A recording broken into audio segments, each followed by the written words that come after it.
It was already in 1945, when the Red Army was rapidly liberating Polish territory from the Nazi invaders. At that very time, an artillery battery led by Vasily Frolov settled near the small village of Koratovo. The task promised to be extremely risky to prevent any possibility of joining the enemy divisions. The battery of the Soviet commander cut into the rear of the enemy, where the line of retreat of the German army was located. The Soviet guns rumbled one by one, fulfilling their task. But all of a sudden Hitlerites dared to encircle the Soviet unit. Having tightly consolidated the formed cauldron, the German army went on the offensive in order to completely destroy the obstacle in their way. On the other side of the front, in the ranks of the encircled Soviet army, the situation was very sad. The soldiers were exhausted and demoralized, the stocks of shells were running low, and the endless silhouettes of the approaching German army loomed before their eyes. To crush the enemy at any cost, there was nothing to hope for. Radical measures were required.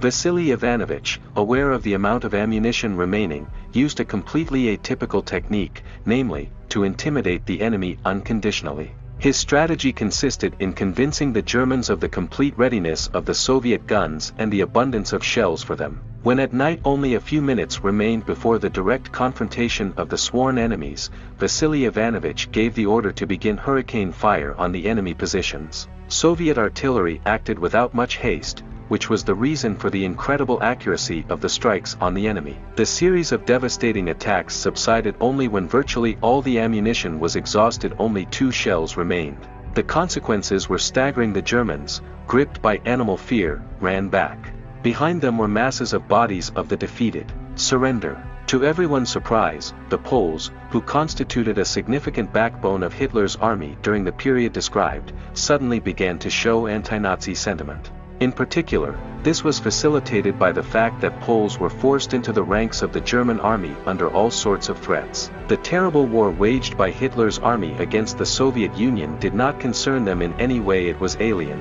and dying for the sake of imaginary ideals contradicted all reasonable arguments. One Polish soldier suddenly rushed to the silenced Soviet battery, awkwardly waving a white rag and muttering something. It turned out that he wanted to surrender.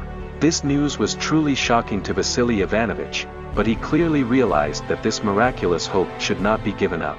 The Soviet commander came to him and told him that if the Germans surrendered, their lives would be guaranteed. With this answer the Pole ran to his own. A moment later the opposite reaction followed. The German commander wanted to talk to Frolov. Vasily Ivanovich confidently headed to the enemy's location, having previously ordered his men to load their guns with the remaining shells. As a result, the German officer agreed to surrender with a guarantee that every surrendered German would live. More than 150 Germans surrendered out of a total strength of 300.